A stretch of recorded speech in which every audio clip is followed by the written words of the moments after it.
आज आम पंचम अध्याय नियंत्रण संबंध विषय इंपोर्टाट पॉइंट आलोचना करिया ऑब्जेक्टिव क्वेश्चन आलोचना करिया एवं सब्जेक्टिव क्वेश्चन आलोचना करिया।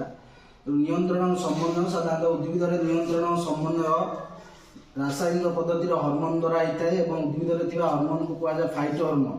ये फाइटो हर्मोन साधारणतः 5 प्रकार: ऑक्सिन, जिबरेलिन, साइटोकाइनिन, एथिलीन और एब्सिसिक एसिड। ऑक्सिन, जिबरेलिन और साइटोकाइनिन की वृद्धि नियंत्रक हार्मोन कहुए और एथिलीन और एब्सिसिक एसिड की वृद्धि ह्रासक हार्मोन कहुए। ता सहित उद्भिद आमर आलोक एवं माध्याकर्षण बल प्रभाव नियंत्रण संबंध होता है। आलोकर प्रभाव में कांड आलोक आड़ गति करता है जहाँ अनुकूल आलोकानुवर्तन कहुए एवं चेर आलोकर विपरीत दिगरे गति करता है जहाँ प्रतिकूल आलोकानुवर्तन कहुए। कि चेर माध्याकर्षण बल प्रभाव में आमर पृथ्वी केन्द्र आड़ को गति करता है जहाँ अनुकूल ज्यानुवर्तन कहुए और कांड माध्याकर्षण बल विपरीत दिगरे गति करता है जहाँ कहुए प्रतिकूल ज्यानुवर्तन। तेणु आलोक एवं माध्याकर्षण प्रभाव आमर उद्भिदर अनुवर्तनीय चलन देखा जाए। ता सहित उद्भिदर एक निर्दिष्ट परिमाण आलोक पड़ा को आलोक अवधि कहुए।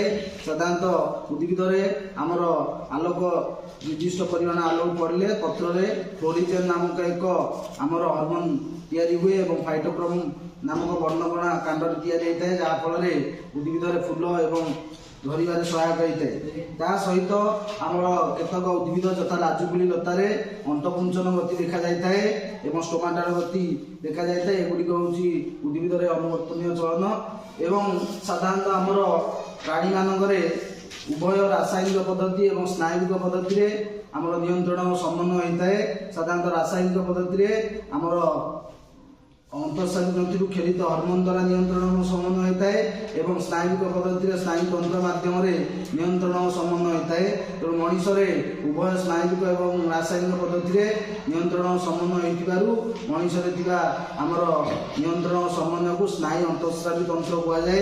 साधारणतः मनुष्य नियंत्रण संबंध मनुष्य आमर स्नायु तंत्र माध्यम नियंत्रण संबंध होता है। तेणु मनुष्य आमर मस्तिष्क स्नायु तंत्र को 3 भाग विभक्त कराई। गोटे है केंद्रीय स्नायु तंत्र सेंट्रल नर्वस सिस्टम जहाँ मस्तिष्क और सुषुम्ना कांड को नहीं गठित एवं प्रांतीय स्नायु तंत्र जहाँकि पेरिफेरल नर्वस सिस्टम साधारणतः मस्तिष्क बाहर स्नायु को कारोटिक स्नायु 12 जोड़ा स्नायु बाहर और सुषुम्ना कांड बाहर स्नायु को सुषुम्ना स्नायु 21 जोड़ा स्नायु बाहर। तेणु मस्तिष्क स्नायु कारोटिक स्नायु और सुषुम्ना स्नायु को नहीं प्रांतीय स्नायु तंत्र गठित और स्वयं चालित स्नायु तंत्र केतक अनैच्छिक क्रिया को नियंत्रण करते हैं। आमर मनुष्य साधारणतः मस्तिष्क को 3 भाग विभक्त कराई। अग्र मस्तिष्क, मध्य मस्तिष्क और पश्च मस्तिष्क। अग्र मस्तिष्क को पुनर्बार 3 भाग विभक्त कराई।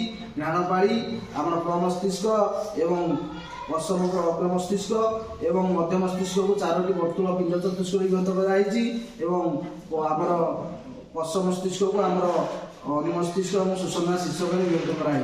साधारणतः मनुष्य घ्राणपाड़ी अति निम्नमान होता है कि बाघ, कुकुर, बिले एम घ्राण शक्ति अति प्रखर। मनुष्यर सबुठ बृहत्तम मस्तिष्क बृहत्तम भाग को कहुए प्रमस्तिष्क जहाँकि आमर चाप एवं ताप परि स्पर्श प्रति अनुक्रिया प्रदर्शन करता है। अग्र मस्तिष्क रही कौन ना पिनियल ग्रंथि। पिनियल ग्रंथि पछक हाइपोथालामस रही। हाइपोथालामस साधारणतः आमर भय, राग, अवश ये सब नियंत्रण करता है। साधारणतः आमर ये मध्य मस्तिष्क 4टी वर्तुल पिंड चतुष्क को नहीं गठित ऊपर 2टी आमर दृष्टि संबंधी प्रतीक को नियंत्रण करता है और निम्न 2टी श्रवण संबंधी प्रतीक को नियंत्रण करता है। साधारणतः मस्तिष्क द्वितीय बृहत्तम अंश को कहुए अनुमस्तिष्क एवं आमर ये अनुमस्तिष्क साधारणतः शरीर भारसाम्य रक्षा कर मुख्य भूमिका ग्रहण करता है। आमर सुषुम्ना शीर्षक आमर जो फोरामिन माध्यम सुषुम्ना कांड बाहर थाए आम मस्तिष्क बाह्य अंश को मेनिंजेस कहुए एवं मनुष्य साधारणतः एक वयप्राप्त व्यक्तिर मस्तिष्क ओजन पाखापाखि 1500 ग्राम एवं आमर शिशु मस्तिष्क ओजन पाखापाखि 400 ग्राम।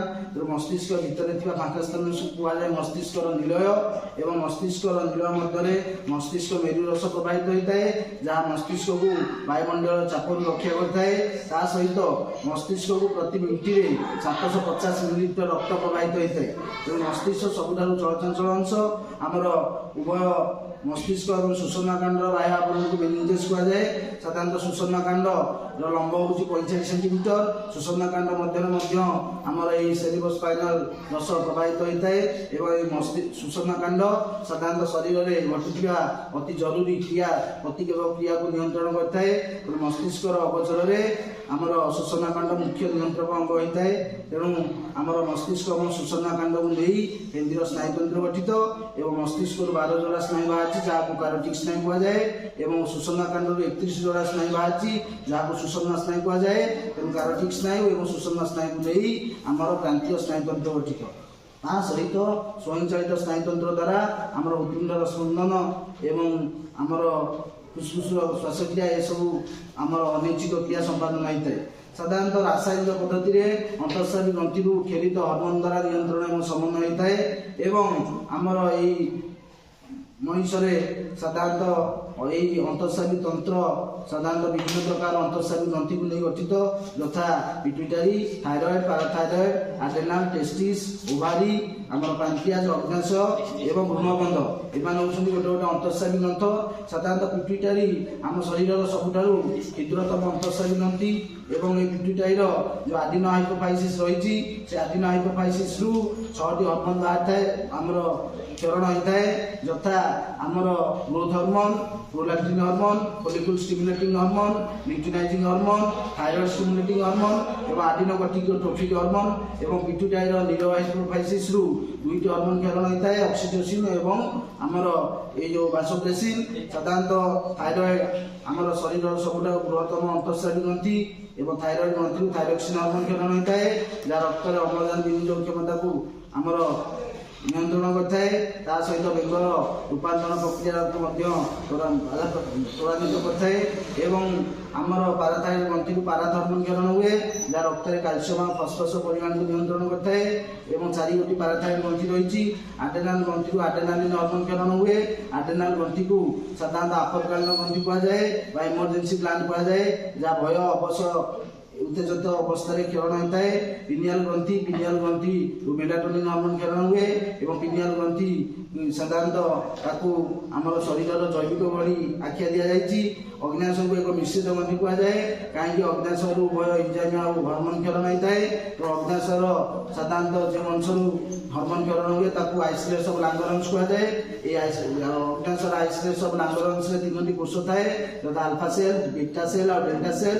अल्फा सेल ग्लूकागोन हार्मोन क्षरण हुए, बीटा सेल सोमाटोस्टैटिन हार्मोन क्षरण हुए, डेल्टा सेल सोमाटोस्टैटिन हार्मोन क्षरण हुए और बीटा सेल इंसुलिन हार्मोन क्षरण हुए और इंसुलिन अभाव में डायबिटीज मेलिटस होता है आमर मधुमेह रोग होता है। तेणु एवं अग्नाशय उभय एंजाइम हार्मोन क्षरण होता अग्नाशय को एक आमर विशिष्ट ग्रंथि कहुए। साधारणतः भ्रूणबंध को एक सामूहिक अंतःस्रावी ग्रंथि कहुए कहीं आमर भ्रूणबंध जो एससीजी हार्मोन क्षरण होता है एवं प्रोजेस्टेरोन हार्मोन को गर्भावस्था हार्मोन कहुए एवं टेस्टिस जो टेस्टोस्टेरोन हार्मोन क्षरण होता है एवं जार प्रभाव में आमर नपुंसकता देखा जाता है। ता सहित आमर स्नायु कोष मनुष्यर सबुठार दीर्घतम कोष को स्नायु कोष कहुए एवं स्नायु कोष साधारणतः 3टी अंश थाए। स्नायु कोष न्यष्टि अंश को सेल बॉडी कहुए एवं आमर स्नायु कोष जो दीर्घ शाखायित तंतु को डेंड्राइट कहुए एवं स्नायु कोष जो डेंड्राइट पछक जो दीर्घ पर्वत बाहर थाए आक्सन कहुए।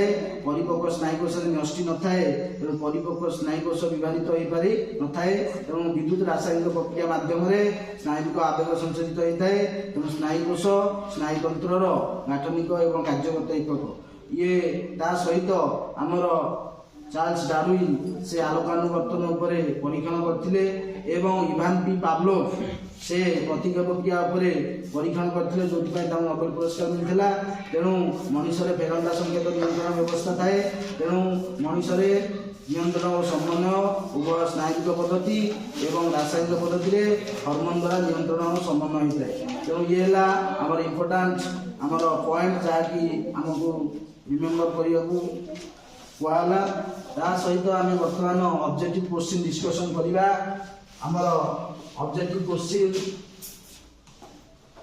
फर्स्ट क्वेश्चन अच्छे उद्भिद हार्मोन को कौन कहुए उद्भिद हार्मोन को फाइटो हार्मोन कहुए। तेणु ऑप्शन बी है सठिक उत्तर। फ्लोरिज और फाइटोकाम उद्भिदर केउं प्रक्रिया को नियंत्रण करथांती ଫ୍ଲୋରିଜେନ୍ ଓ ଫାଇଟୋକ୍ରୋମ ଉଦ୍ଭିଦରେ ଫୁଲ ଫୁଟାଇବା ପ୍ରକ୍ରିୟାକୁ ନିୟନ୍ତ୍ରଣ କରିଥାନ୍ତି। ତେଣୁ ଅପସନ୍ ସି ହେଲା ସଠିକ ଉତ୍ତର। ମସ୍ତିଷ୍କର ବାହ୍ୟ ଆବରଣକୁ କ'ଣ କୁହାଯାଏ? ମସ୍ତିଷ୍କର ବାହ୍ୟ ଆବରଣକୁ ମେନିଞ୍ଜେସ୍ କୁହାଯାଏ। ତେଣୁ ଅପସନ୍ ଡି ହେଲା ସଠିକ ଉତ୍ତର। ଭେରି ଇମ୍ପୋର୍ଟାଣ୍ଟ କ୍ୱେଶ୍ଚିନ୍ ଯୋଉଟାକି ପରୀକ୍ଷାରେ ପଡୁଛି। ମସ୍ତିଷ୍କର ବାହ୍ୟ ଆବରଣକୁ କ'ଣ କୁହାଯାଏ? ମେନିଞ୍ଜେସ୍। ଉଦ୍ଭିଦର କେଉଁଠି ଫ୍ଲୋରିଜେନ୍ ତିଆରି ହୁଏ? ଉଦ୍ଭିଦର ପତ୍ରରେ ଫ୍ଲୋରିଜେନ୍ ତିଆରି ହୁଏ ଏବଂ ଅପସନ୍ ଏ ହେଲା ସଠିକ ଉତ୍ତର। ଫାଇଟୋକ୍ରୋମ କ'ଣ? ଫାଇଟୋକ୍ରୋମ ଏକ ସ୍ୱତନ୍ତ୍ର ବର୍ଣ୍ଣକଣା। ଫାଇଟୋକ୍ରୋମ ହେଉଛି ଗୋଟେ କ'ଣ?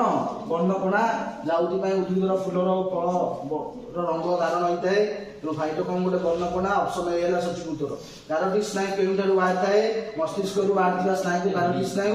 ତେଣୁ ମସ୍ତିଷ୍କ ଅପସନ୍ ଏ ହେଲା ସଠିକ ଉତ୍ତର। କେଉଁଠି ଆମ ମସ୍ତିଷ୍କର ବୃହତ୍ତମ? ଭେରି ଇମ୍ପୋର୍ଟାଣ୍ଟ କ୍ୱେଶ୍ଚିନ୍, ଏଇଟା ସବୁବେଳେ ପରୀକ୍ଷାରେ ପଡୁଛି। ମସ୍ତିଷ୍କର ବୃହତ୍ତମ ଅଂଶକୁ କୁହାଯାଏ ପ୍ରମସ୍ତିଷ୍କ। ତେଣୁ ପ୍ରମସ୍ତିଷ୍କ ମସ୍ତିଷ୍କର ସବୁଠାରୁ ବୃହତ୍ତମ ଅଂଶ। ପଶ୍ଚଅଗ୍ର ମସ୍ତିଷ୍କର ଉପରି ଭାଗରେ କେଉଁ ଗ୍ରନ୍ଥି ରହିଛି? ଏ ବି ଇମ୍ପୋର୍ଟାଣ୍ଟ କ୍ୱେଶ୍ଚିନ୍। ପିନିଆଲ ଗ୍ରନ୍ଥି ରହିଛି। ପଶ୍ଚଅଗ୍ର ମସ୍ତିଷ୍କର ଉପରି ଭାଗରେ ପିନିଆଲ ଗ୍ରନ୍ଥି ରହିଛି। ତେଣୁ ଅପସନ୍ ଡି ହେଲା ସଠିକ ଉତ୍ତର।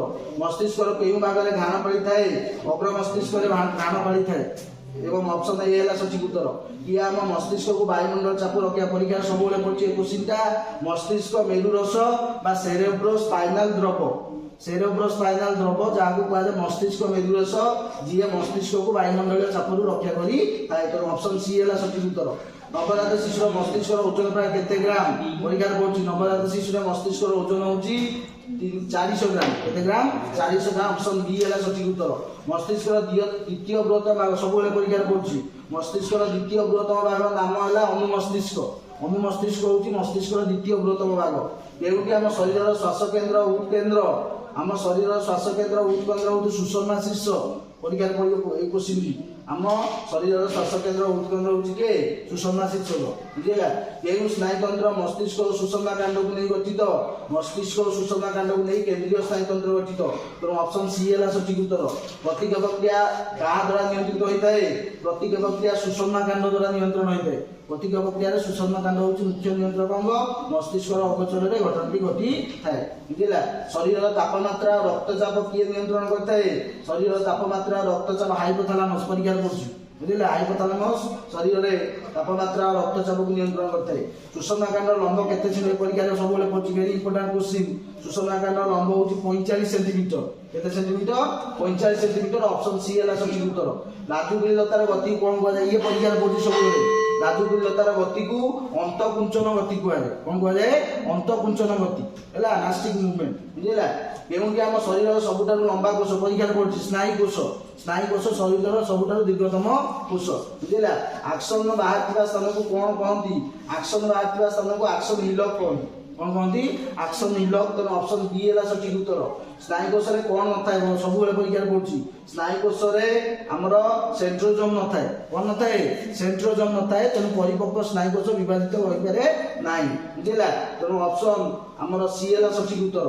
ଲାଳ କିରଣ କାହାର ପ୍ରତିକ୍ଷେପ କ୍ରିୟା ଦ୍ୱାରା ପରିଚାଳିତ? ପରୀକ୍ଷାରେ ପଡିବ। ହେଲା? ଲାଳ କିରଣ କାହାର ପ୍ରତିକ୍ଷେପ କ୍ରିୟାର ଏକ କ'ଣ ଦ୍ୱାରା ପରିଚାଳିତ? ସ୍ନାୟୁତନ୍ତ୍ରର। କାହାର? ସ୍ନାୟୁତନ୍ତ୍ର। ବୁଝିଲା? କାହାର ଅଭାବରେ ମଧୁମେହ ହୁଏ? ପରୀକ୍ଷାରେ ପଡିବ। ଆମର ଏକ ଏ କ୍ୱେଶ୍ଚିନ୍ ଅପସନ୍ ଭୁଲ ଅଛି। କାହିଁକିନା ଇନ୍ସୁଲିନ୍ ଅଭାବରେ ମଧୁମେହ ହୋଇଥାଏ। ତେଣୁ ଇନ୍ସୁଲିନ୍ ନାହିଁ ଏଥିରେ। ତେଣୁ ଏଥିରେ ଗ୍ଲୁକାଗନ୍ ଅଛି, ସୋମାଷ୍ଟୋଷ୍ଟାଟିନ୍ ଅଛି, ପାରାଥାଇରଏଡ୍ ଅଛି, ଆଟେନା। ତେଣୁ ଚାରିଟାଙ୍କ ଅପସନ୍ ସଠିକ ଅପସନ୍ ନୁହେଁ। ତେଣୁ ଏଇଟା ଗ୍ରେସ୍ ମାର୍କ ମିଳିବ। ପ୍ରଶ୍ନ ଭୁଲ ଅପସନ୍ ଯେହେତୁ ନାହିଁ, ତେଣୁ ଆମର ଇନ୍ସୁଲିନ୍ର ଅଭାବରେ ମଧୁମେହ ବା ଡାଇବେଟିସ୍ ହେଇଥାଏ। ଶରୀରର ଜୈବିକ ବଡି କାହାକୁ କୁହାଯାଏ? ପରୀକ୍ଷାରେ ସବୁବେଳେ ପଡୁଛି। Very important question. ଶରୀରର ଜୈବିକ ବଡି ପିନିଆଲ ଗ୍ରନ୍ଥି। ପିନିଆଲ ଗ୍ରନ୍ଥିକୁ ଶରୀରର ଜୈବିକ ବଡି ବା ବାୟୋଲୋଜିକାଲ କ୍ଲକ୍ କୁହାଯାଏ। କ'ଣ କୁହାଯାଏ? Biological clock. କାହାକୁ ଆପଦକାଳ? ଏଇ ଦୁଇଟା କ୍ୱେଶ୍ଚିନ୍ ସବୁବେଳେ ପରୀକ୍ଷାରେ ପଡୁଛି। ପ୍ରତ୍ୟେକ ବର୍ଷର କ୍ୱେଶ୍ଚିନ୍ ଯଦି ଆମେ ଦେଖିବା, ଏଇ ଦୁଇଟା କ୍ୱେଶ୍ଚିନ୍ ସବୁବେଳେ ପଡୁଛି। ଜୈବିକ ବଡି କାହାକୁ କୁହାଯାଏ? ପିନିଆଲ ଗ୍ରନ୍ଥି। ଆପଦକାଳୀନ ଗ୍ରନ୍ଥି କାହାକୁ କୁହାଯାଏ? ନା ଆଡ୍ରିନାଲ। କିଏ? ଆଡ୍ରିନାଲକୁ 3F ଗ୍ଲାଣ୍ଡ କୁହାଯାଏ। କ'ଣ କୁହାଯାଏ? 3F ଗ୍ଲାଣ୍ଡ ବା ଏମର୍ଜେନ୍ସି ଗ୍ଲାଣ୍ଡ କୁହାଯାଏ। ହେଲା? ଆପଦକାଳୀନ ଗ୍ରନ୍ଥି। कहीं उत्तेजित भय अवश यही समय ही देखा ग्रंथि किरण ही थाए बुझेगा। तेणु आड्रिनाल ग्रंथि ऑप्शन ए है सठिक उत्तर। यही हार्मोन प्रभाव फल स्तन ग्रंथि क्षीर तैयारी हुए प्रोलैक्टिन हार्मोन परीक्षा पड़ो बुझेगा। प्रोलैक्टिन हार्मोन प्रभाव स्तन ग्रंथि क्षीर तैयारी हुए।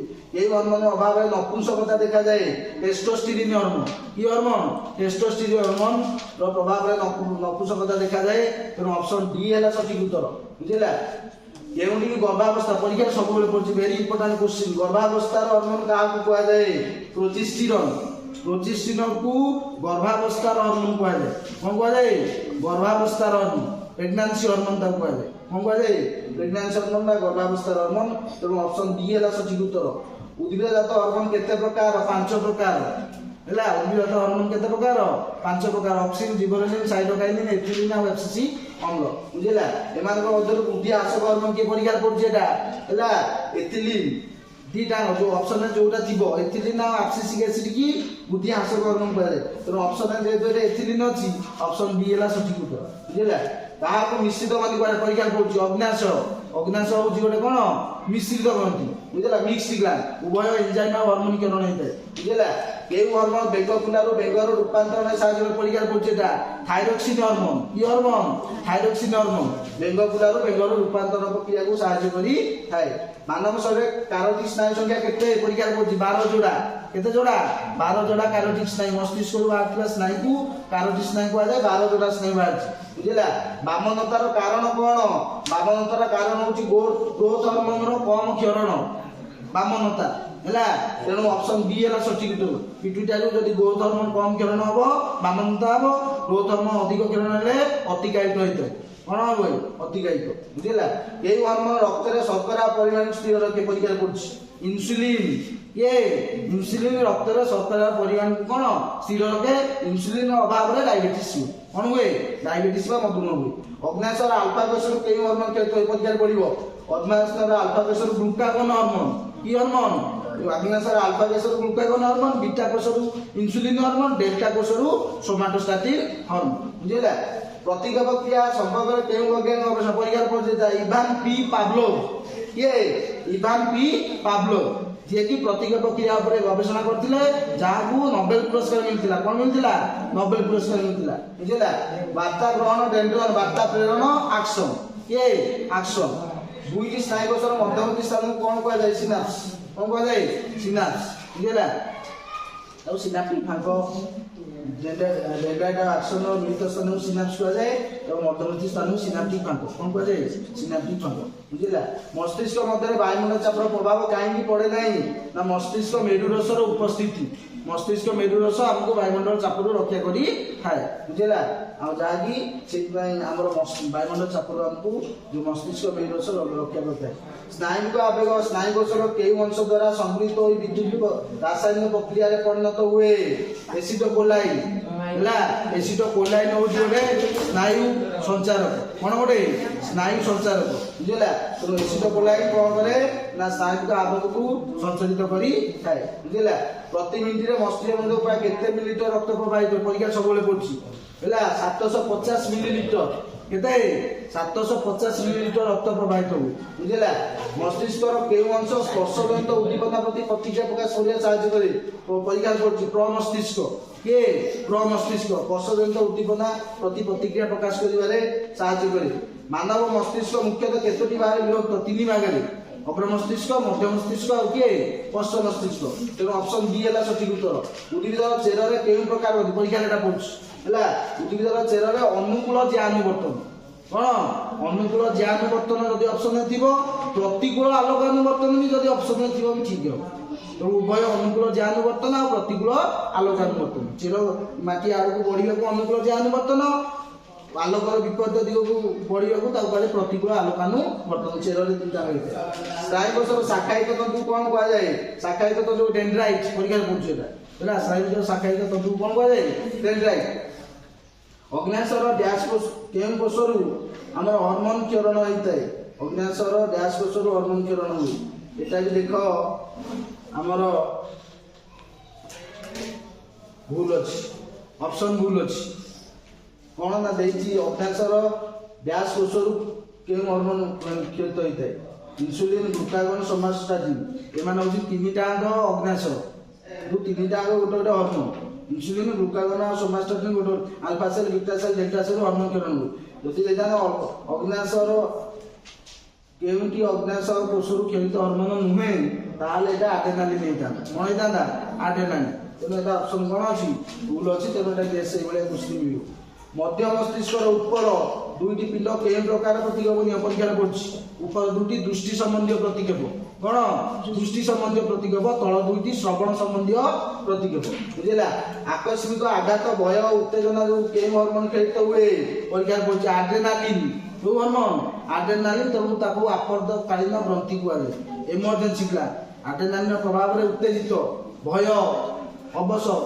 Fight fear fight flight adrenaline ଯାହାର ଅଧିକ ଭୂତ ପ୍ରେତ ଏସବୁ ଅନ୍ଧାରରେ ଡରିବେନି ଏବଂ କୌଣସି ଏମର୍ଜେନ୍ସି ସମୟରେ ଆଗକୁ ଆସିବା ଆଡ୍ରେନାଲିନ୍ ହର୍ମୋନ୍ ଯେଉଁମାନଙ୍କର ଆଡ୍ରେନାଲିନ୍ ହର୍ମୋନ୍ କମ୍ ସେମାନଙ୍କ ହାର୍ଟ ଫେଲିଓର ହେଇଥାଏ କ'ଣ ହେଇଥାଏ ହାର୍ଟ ଫେଲିଓର ଡରିଛି କି ଭୂତ ପ୍ରେତ ଏସବୁ କ'ଣ ଡରିବେ ତେଣୁ ଆକୁ ଆପଦକାଳୀନ ଗ୍ରନ୍ଥି କୁହାଯାଏ ମାଡ଼ଗୋଳ ବାଡ଼ିଆ ପିଟା ଏସବୁ ବେଳେ ଆଡ୍ରେନାଲିନ୍ ଅଧିକ କ୍ଷରଣ ହୁଏ ବୁଝିଲା ମା ଓ ଗର୍ଭାଶୟସ୍ଥ ଶିଶୁ ମଧ୍ୟରେ ଥିବା ଜୈବିକ ସଂଯୋଗକୁ କ'ଣ କୁହାଯାଏ ପରୀକ୍ଷା କରୁଛୁ ଭ୍ରୂଣବନ୍ଧ କ'ଣ ଭ୍ରୂଣବନ୍ଧ ବା ପ୍ଲାସେଣ୍ଟା ମା ଆଉ ଗର୍ଭାଶୟସ୍ଥ ଶିଶୁ ମଧ୍ୟରେ ଏକ ଜୈବିକ ସମ୍ବନ୍ଧ ସ୍ଥାପନ କରିଥାଏ ଘ୍ରାଣପାଳି ମସ୍ତିଷ୍କର କେଉଁ ଭାଗରେ ଥାଏ ଘ୍ରାଣପାଳି ମସ୍ତିଷ୍କର ଅଗ୍ର ମସ୍ତିଷ୍କରେ ଥାଏ କୋଉଠି ଥାଏ ଅଗ୍ର ମସ୍ତିଷ୍କରେ ଥାଏ କେଉଁଠି ଅନୈଚ୍ଛିକ କ୍ରିୟା ନୁହେଁ ଅନୈଚ୍ଛିକ କ୍ରିୟା ହୃତ୍ସ୍ପନ୍ଦନ ଅନୈଚ୍ଛିକ କ୍ରିୟା ମାନେ ଆମ ଇଚ୍ଛା ଉପରେ ଡିପେଣ୍ଡ କରୁନାହିଁ ଦେଇଛି ଏଠି କ'ଣ ବା ବାନ୍ତି କରିବା ଏଇଟା ଐଚ୍ଛିକ କ୍ରିୟା ଲାଳ ବଢ଼ିବା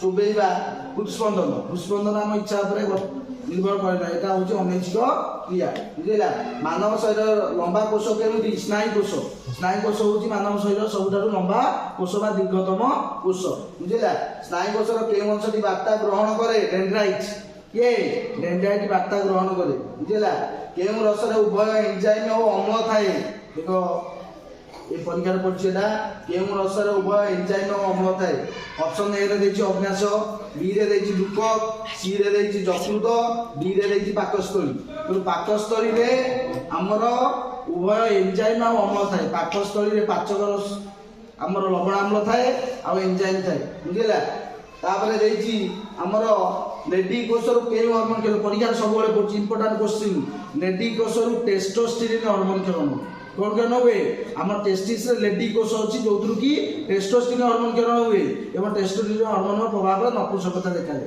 କ'ଣ ଦେଖାଯାଏ ନପୁଂସକତା ତେଣୁ ଲେଡି କୋଷ ଆଇସୋଲେଟ୍ସ ଓ ଲାଙ୍ଗରନ୍ ସହିତ କେଉଁ ଅଙ୍ଗ ଜଡ଼ିତ ପରୀକ୍ଷାରେ ପଡ଼ିବ ଅଗ୍ନାଶୟର এই ଯେଉଁ କୋଷରୁ ହର୍ମୋନ୍ କ୍ଷରଣ ହୁଏ ତାକୁ କୁହାଯାଏ ଆଇସୋଲେଟ୍ସ ଅଫ୍ ଲାଙ୍ଗରନ୍ସ ସେ ଆଇସୋଲେଟ୍ସ ଅଫ୍ ଲାଙ୍ଗରନ୍ସର ତିନିଟା କୋଷ ଅଛି alpha cell beta cell delta cell alpha cell glucagon hormone beta cell insulin hormone delta cell somatostatin hormone ତେଣୁ ଅଗ୍ନାଶୟର ଆଇସୋଲେଟ୍ସ ଅଫ୍ ଲାଙ୍ଗରନ୍ସ ଅଛି ପିଟ୍ୟୁଟାରୀ ଗ୍ରନ୍ଥିର ଆଡେନୋ ହାଇପୋଫାଇସିସ୍ କେତେଗୋଟି ହର୍ମୋନ୍ କେତେ ପରୀକ୍ଷାରେ ପଡ଼ିବ ଏଟା 6ଟି ହର୍ମୋନ୍ କେତୋଟି hormone growth hormone prolactin hormone luteinizing hormone follicle stimulating hormone thyroid stimulating hormone adeno corticotropic hormone এই 6টি হারমোন আডিনো হাইপোফাইসিস রূপ ক্ষেত্র হই থাকে বুঝিলা পিটুইটারি গ্রন্থির নিউরো হাইপোফাইসিস কেতোটি হারমোন ক্ষেত্র হয় দুইটা হারমোন গোটে হলা অক্সিটোসিন আর গোটে হলা কোন ভাসোপ্রেসিন হলা অক্সিটোসিন हमर স্তন্য গ্রন্থি উপরে প্রভাব পড়ে যা ফলে কোন না हमर স্তন্য গ্রন্থির মিল্ক সিক্রেশন হয়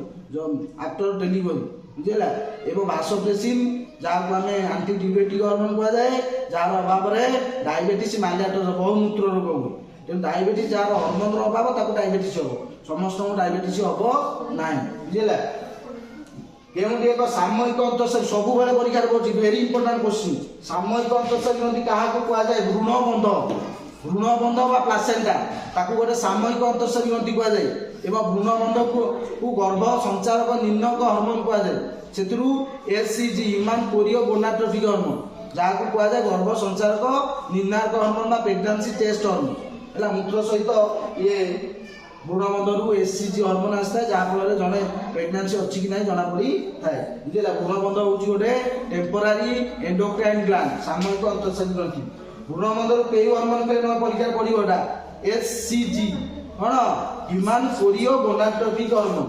एचसीजी बुझेगा एवं ताकू गोटे सामयिक अंतःशरी ग्रंथि कहुए ये ऑब्जेक्टिव क्वेश्चन ए विषय सब्जेक्टिव क्वेश्चन फाइटो हार्मोन क्या कहुए फाइटो हार्मोन प्रकार भेद और कार्य लेख 4 मार्किया क्वेश्चन पड़ो मनीष मस्तिष्कर गठन लेख बुझेगा 4 मार्किया क्वेश्चन पड़ो प्रतिक्षेप क्रिया 4 मार्किया क्वेश्चन पड़ो बुझेगा आमर पिट्यूटरी आड्रेनाल हिपोथैलेमस प्रेरित हार्मोन 4 मार्किया क्वेश्चन पड़ो तार नाम और कार्य आड्रेनाल आमर अग्नाश आमर थायरॉइड पाराथायरॉइड है ये सब गोटे गोटे संक्षिप्त टिप्पणी पड़ो तो दीटा पड़ो आड्रेनाल और पिनियाल ग्रंथि एमती ये सब 4 मार्किया क्वेश्चन पड़ो गोटे 3 मार्किया क्वेश्चन पड़ो ता सहित आमर अनुकूल आलोकानुवर्तन और ज्ञानुवर्तन 3 मार्किया क्वेश्चन पड़ो बुझेगा एवं गोटे परीक्षण पड़ो डार्विनिक परीक्षण टी वर्णना कर 3 मार्किया क्वेश्चन पड़ो एवं स्नायुकोशर नामांकित चित्र 3 मार्किया क्वेश्चन पड़ो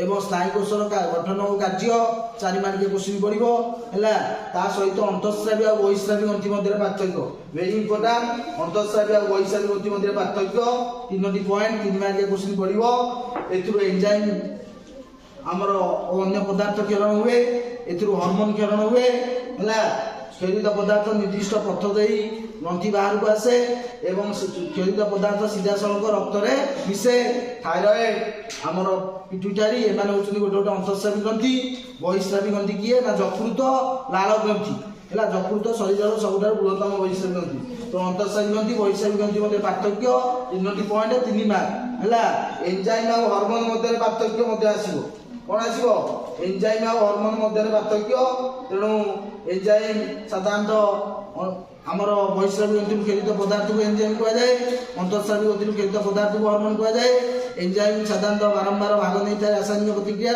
किंतु हार्मोन थे ग्रंथि क्षर होगा से हार्मोन नष्ट हो जाए बारंबार व्यवहार हो पारे नाई है लाल टाइलिन एंजाइम है आमर थायरॉइड ग्रंथि क्षरित थायरोक्सिन हार्मोन तेणु 3टी पॉइंट 3 मार्क बुझेगा ता सहित आमर ये जो ये 3 मार्किया क्वेश्चन पड़ो स्नायुकोशर चित्र 3 मार्किया क्वेश्चन पड़ो मस्तिष्कर गठन चित्र सहित बुझाओ कि चित्र अनावश्यक केवल वर्णना 4 मार्किया क्वेश्चन वेरी इंपोर्टेंट क्वेश्चन ए वर्ष मस्तिष्कर गठन एवं फाइटो हार्मोन है अंतःस्रावी बहिस्रावी मध्य पार्थक्य एंजाइम हार्मोन मध्य पार्थक्य है आलोकानुवर्तन ज्ञानुवर्तन बुझेगा ये सब क्वेश्चन वेरी इंपोर्टेंट ए विषय तो ये विषय very important for annual HSC examination 2025 भल भाव विषय को पढ़ो आउ थे पुणी क्वेश्चन आंसर आउ थे देख आउ थे बुझेगा।